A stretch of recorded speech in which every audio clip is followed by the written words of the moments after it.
खेसारी लाल यादव जी का पानी पानी पूरे वर्ल्ड में धुआं मचा रहा है दोस्त। जी हाँ, बहुत कमाल का सॉन्ग है दोस्त, हिंदी सॉन्ग है दोस्त। इस गाना को गाए हैं खेसारी लाल यादव जी और बादशाह जी और रीनी चंद्रा जी। जी हाँ, बहुत कमाल का सॉन्ग है दोस्त। इस वीडियो में काम किए अक्षरा सिंह, बहुत हाई लेवल वीडियो है दोस्त। जी हाँ, अभी तक आप लोग नहीं सुने हैं तो प्लीज़ भाई आप लोग जाकर सुनिए। हमको तो लग रहा है कि आप लोग ज़रूर सुने होंगे, अगर नहीं सुने तो आप लोग प्लीज़ भाई जाकर सुनिए इस गाना को, क्योंकि बहुत ही कमाल का सॉन्ग है दोस्त।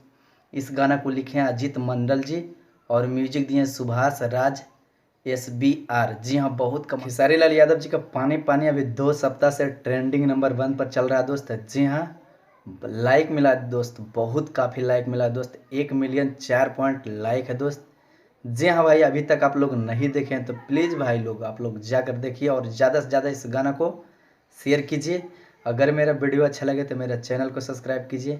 मेरे चैनल पे पहली बार है तो मेरे चैनल को सब्सक्राइब कर लीजिए, क्योंकि खेसारी लाल यादव जी का बवाल बवाल हर न्यू अपडेट मिलते रहता है दोस्त। धन्यवाद, मिलते हैं अगले वीडियो में। Thank you so much. जी हाँ, आप लोग भूलिए नहीं, अभी तक आप लोग नहीं देखे हैं तो आप लोग जाकर देखिए और इस गाना को ज़्यादा से ज़्यादा शेयर कीजिए। जी हाँ, इस गाना को सारेगामा हम भोजपुरी चैनल पे रिलीज है दोस्त। जी हाँ, अभी तक आप लोग नहीं सुने हैं तो जाइए और सुनिए और ज़्यादा से ज़्यादा शेयर कीजिए। जी हाँ, बहुत कमाल का सॉन्ग एक और आया है दोस्त, रोमांटिक राजा। उस गाना को अभी तक आप लोग नहीं सुने हैं तो प्लीज़ भाई आप लोग जाकर सुनिए रोमांटिक राजा और पानी पानी। आप लोग गर्दा उड़ाइए देख के और शेयर कीजिए। धन्यवाद, मिलते हैं अगले वीडियो में। Thank you so much, love you.